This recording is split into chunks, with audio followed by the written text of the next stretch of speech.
Hello, welcome back to the YouTube channel. Mfjj here at podiumarcher.com, looking at the new Mission by Mathews. I don't know why they don't just call it Mathews, but okie dokie. This is called a Range. This is actually a very intriguing bow for me for the price point that it is, for a couple of reasons. One, it's a relatively straight riser. This looks more like a target bow in my world and how I look at them. And why do target bows have straight risers? Or risers that have, what's the big word, Jeff, that I like to call reflex? Why do they have less reflex in the riser design on a target bow? Well, why? What do they design target bows for? Accuracy. Oh, thank you, Jeff. Accuracy. So, one might imply that less reflex in a riser might be more accurate. Kind of wild. So, basically a straight riser design, pivoting limb pockets, two different weight modules, because Mathews can change the weight of their bow with a module. They make a 30 to 50 pound and a 50 to 70 pound, and it's literally just this part right here. It's just the module, nothing more than that. So this bow really covers the range of somebody from 30 to 70 pounds. 22-inch draw length to 30-inch draw length. This would be a great youth bow to an adult bow, simply because it's on such a forgiving style of platform. But we'll run it through all the tests and you can nitpick it and pull it apart and all those things. This bow has a 31-inch axle to axle, 7-inch brace height. It's 4.06 pounds.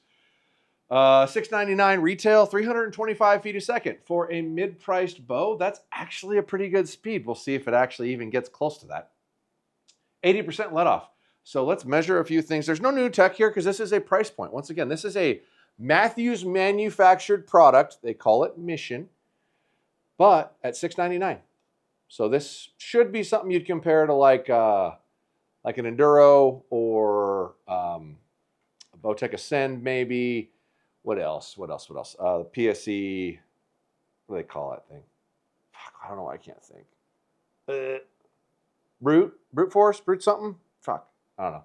Anyway, your main flagship bow brands are all coming out with something in the $700 to $1,000 range that they're considering a price point bow. Conquest, or yeah, Conquest, is it Conquest or Consequence? Consequence 31 from Darton, great bow.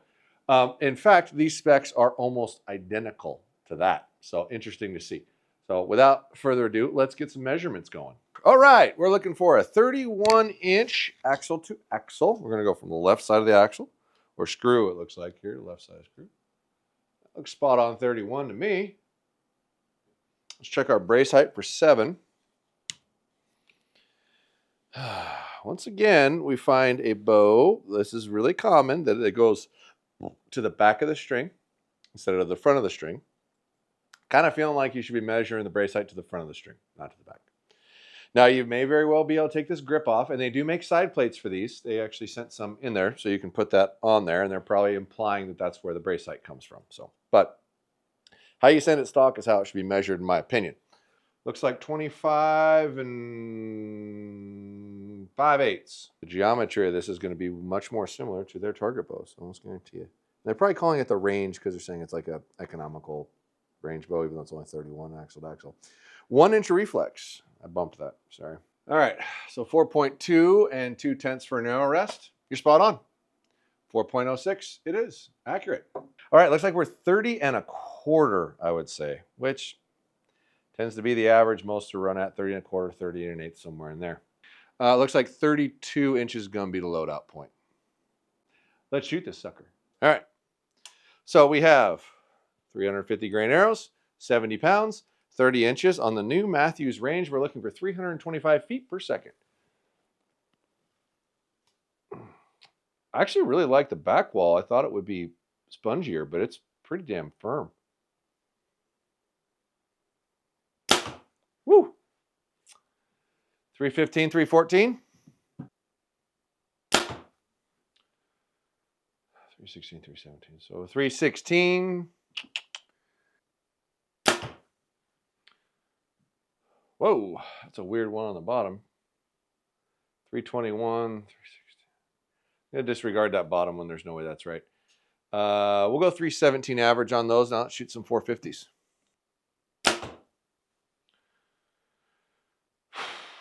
282. 282. 282.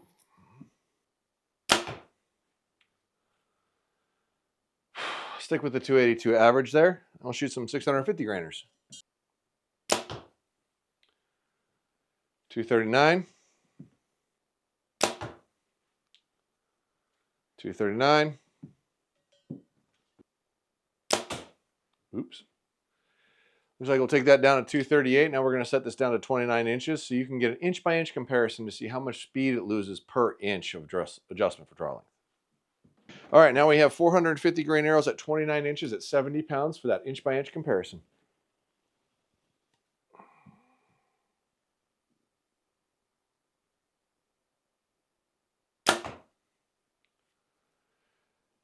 One says 270, 275, so we'll say 272.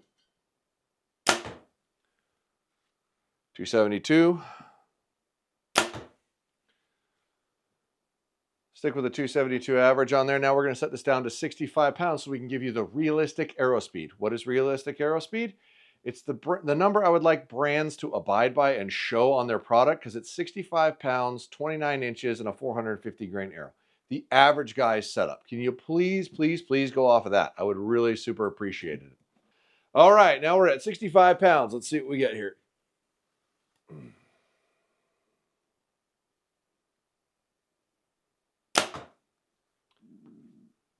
263.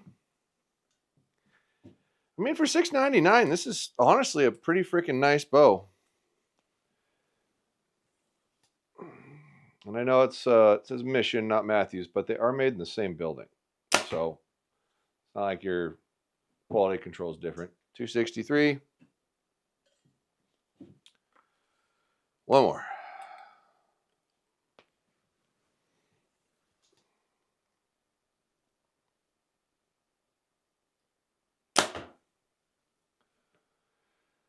All right, we'll stick with that 263. Now we'll get you some decibel settings.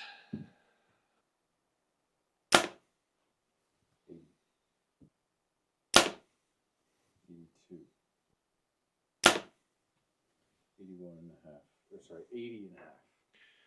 So we'll call that an 81 average for decibels. Now we'll stick her in the Torquematic and see what we get. All right, here we go. Yay.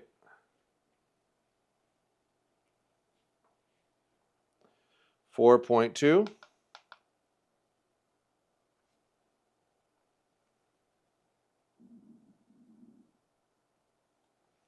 4.2.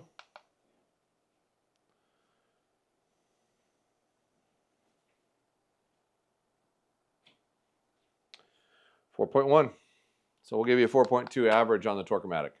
We got 317 feet per second from the 325 advertised, so it's 8 feet shy. It is amazingly wild that now everything I have tested has been under 10 feet, but over 5, well, with the exception of a couple. So next year, it'll be 5, or you're going to get marked down for it. And we'll try to actually give numeric equations for these things better next year than we do this year, but we got to keep everything the same throughout one production year so you can measure things equally against each other. 10 foot a second speed loss per inch, not bad for a pivoting module. So if you're 28, you're probably going to be 262, 27, 252, etc., etc., etc. And the realistic arrow speed of 263, which for a $6.99 bow, not all that bad. Let's see what we get for numbers here. 17 is 8 speed, weight. Sorry, my brain just shit. 4 over. So we got to go to that 6. Tuneability, I'm giving you a 3 because you have spacers and nothing else. But at least you have something. There's a variety of spacers for them. Integrations and features. I mean, let's see. Let's take a look.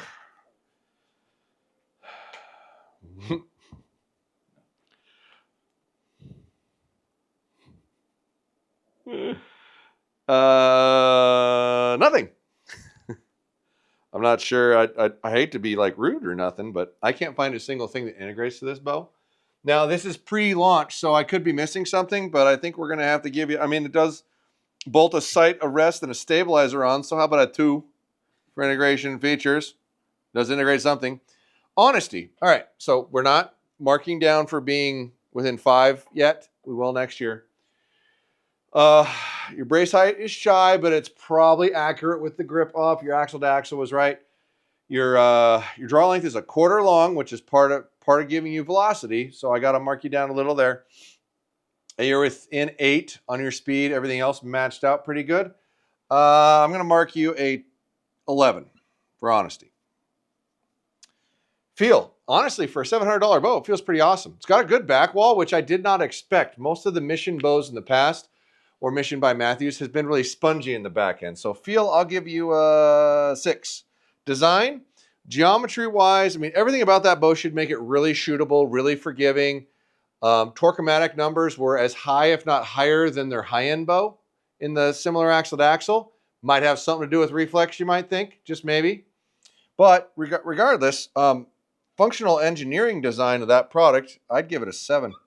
Value, $700. Current production brands, not a closeout, not anything. A lot of adjustability in it. Honestly, I'll give it a 4 for value. I think it's really good. Sounds 81, and we are officially giving numbers straight for numbers on that. So that's a 3 for decibels. Appeal. I mean, when price is a factor, there's a lot of appeal there. Integrations and features, not really. Tuning, not really. But overall, I'll give you a 3 because the price and what it is, it's kind of hard to argue with that. Let's add it up. 8, 14, 17, 19, 30, 42, 46, 49, 52. Boop, boop. Comment down below what you think of this video and other ones like it. Maybe you're not in the market for a new bow and you're trying to save money. We have a used bow portal on the website. Go to the homepage, click bows, scroll down, pick used bows. You can find other used bow options in there, or you can trade in your old bow. We do that as well. There's a trade-in option for that. Something to think about in case this isn't what you're looking for. But all in all, it's nice to see some changes and innovation from Mission since they haven't seemed to in a while. And at $699 for that kind of bow with those kind of specs, it's kind of hard to beat. But tell me what you think.